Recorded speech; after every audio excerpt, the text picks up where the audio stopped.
Hey guys, so today's video is going to be a flirty eye makeup and hair tutorial. This is going to be so simple to do, but it is all about the eyes. So let's get started.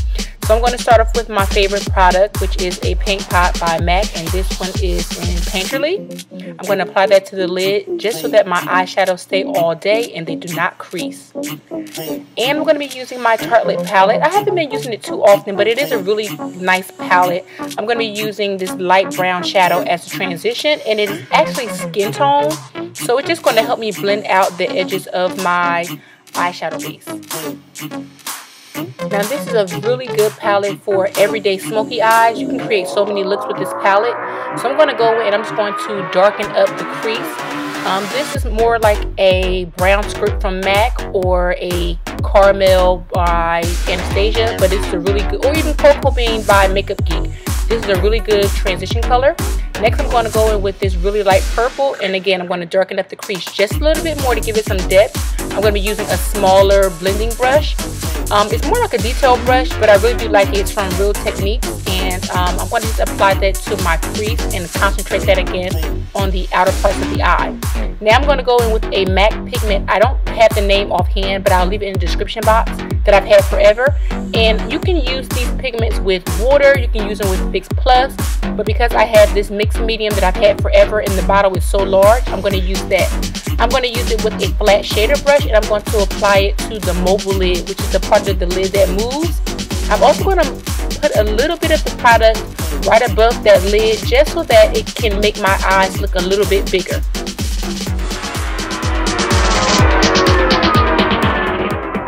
Now I'm going to add the darkest purple in this palette, and I'm going to give the eyeshadow look some depth. And I'm just going to apply it with the same blending brush from Real Techniques, and I'm going to apply it in the outer V of my eye, and I'm going to concentrate it in one spot. I'm not going to add a lot of product, and then I'm just going to blend it into the inner parts of the eye. I'm just kind of dragging that color out just to blend it, and of course make this eyeshadow look a little more sultry.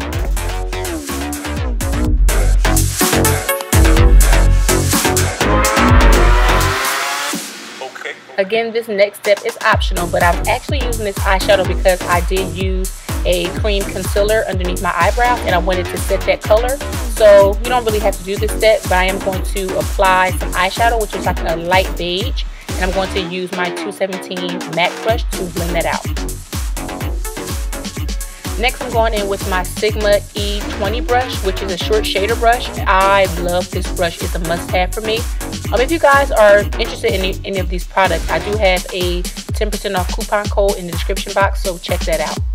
I'm going to use that same shader brush, and I'm going to add that dark purple, and I'm just going to concentrate that on the lower lid, but I'm going to concentrate that on the outer lid, and I'm just going to blend it in with a little bit of the pigment that I used prior to this. Now 9 times out of 10, if I'm doing an eyeshadow look and I'm using gel liner, it's always going to be this Inglott number 77. This is my favorite gel eyeliner, and I'm also using a liner brush by Sigma. For me, this brush is like the best eyeliner brush because my eyelashes are doing like this funky claw thing and they like go everywhere, so this brush kind of goes over my eyelashes and it helps me create a really sharp line. So another must-have for me. Also, these lashes are by KoKo lashes, and these are the Ariels, my favorite lashes, and as you can see, it really dramatically changed this eyeshadow look. Now I'm going to be adding my new favorite mascara by Butter London. This wand is amazing. When I put on my mascara for my lower lash line, you're going to see the dramatic change that this mascara does. Is amazing. I'm going to be using my Benefit Professional facial primer. It's okay. I mean, I have it and it does work, but I'm actually looking for another facial primer for my pores. We'll see, but I also am going to be using the Becca primer. I'm going to apply that on top of this, and this is just going to smooth out my complexion and also keep me matte.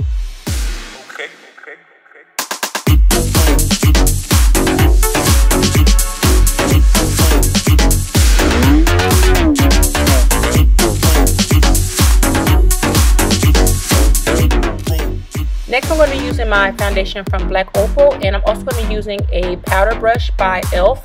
This brush was $3 and it's amazing as a foundation brush. The color I'm wearing in Black Opal is truly topaz, but I'll leave a link for everything that I'm using in the description box, so make sure you check that out. I'm just going to buff this into my skin. So now I'm going in with my LA Girl Pro Concealer in the color Fawn, and I am going to apply this with a flat synthetic foundation brush.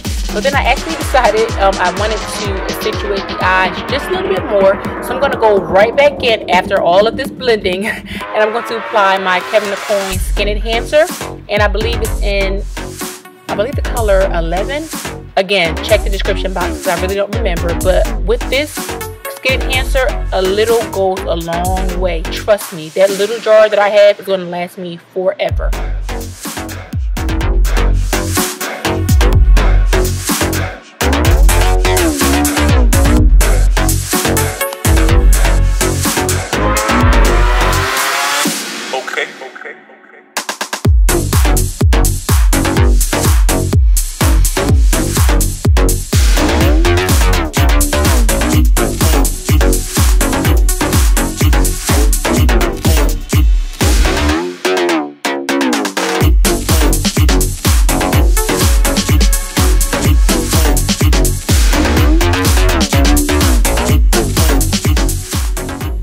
Now, of course, with any cream product, you have to set it with powder, but I was going to use banana powder, but then I remember I got a new product. I got the Laura Mercier translucent powder, and I almost forgot. So I wanted to use that. I'm just going to take that with a powder sponge, and I'm going to set it on really heavy, and I'm going to let that bake for about 5 minutes.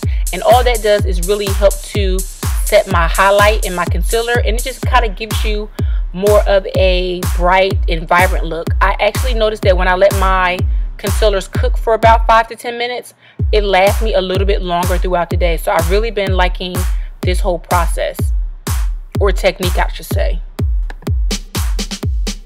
Now I'm going to go in with this bronzing palette that I got from e.l.f. Trust me, do not sleep on e.l.f.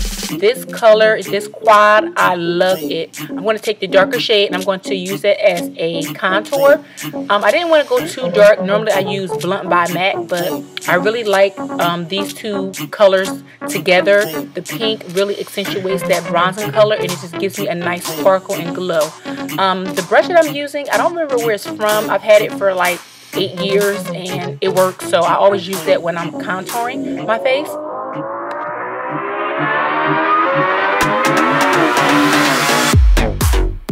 So now it's time to dust off that excess translucent powder, and as you can see, it really helps to set the concealer underneath my eyes, on my chin, and on my forehead. So I really do like how this translucent powder is working. This is my first time actually using it, so I want to use it for a couple of weeks before I give you guys my full review and thoughts on the product. But so far, so good.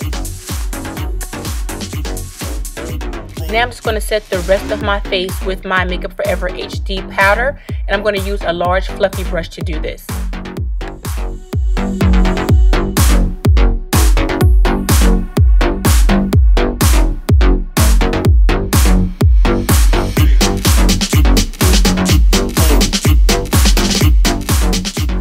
Now, no makeup look is complete without highlighter. I am loving this product. This is by Bobbi Brown, and this is the limited edition Bronze Glow highlighter. And when I tell you I live for this highlighter, I live. Now I'm going to go in with my Butter London mascara, and I wanted you guys to see exactly how well this mascara works for me. I'm going to be applying it to my lower lash line, and I want you guys to compare the one side to the other. And it's something about the wand, it separates my lashes so beautifully. I love it, and it really sets this look apart. It really does give you that flirty eye look.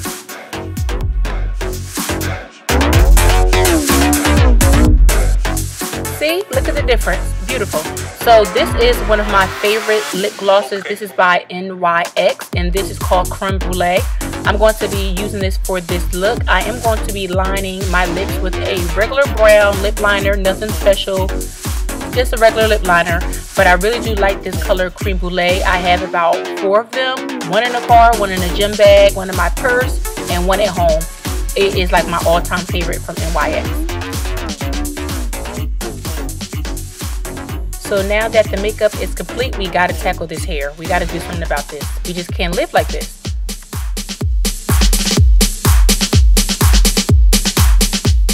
So now that the scarf is off, we're going to apply a little bit of hair oil. I'm going to be using my favorite Argan oil by Creme Nature. I'm not using a lot because my hair is still a little bit fresh. I'm just going to pull it all up into a ponytail, and we are going to be doing a donut knot. Now, the only difference between this and I guess a regular donut knot is that I'm just going to be putting it a little bit higher on my head. So it's a little bit above the crown. As you can see, it's kind of high up there. And I'm going to be using a donut bun. I actually got this one from, I believe it was H&M. Like, they had it right by the register, so I just picked it up. It was like $2. Now, one thing about styling hair, or my hair in general, I like to use tail combs because they help to do a lot of the work for you. And as you can see, I'm just going to use the end of the tail comb and tuck my hair under. Easy peasy lemon squeezy. Like, so simple. It's like, I mean, it's ridiculous. Everybody can do this. So all you're going to do now is just use that tail comb and put all of your hair in place. And you're just going to make sure that, of course, that you cover up your little donut underneath. And you can start to pin and just kind of maneuver it so that you can get it to your liking. You can shape it. And I'm going to apply some bobby pins, a little bit of hairspray, and the styling is basically complete. Very simple. Took 2 seconds, and anyone can do it.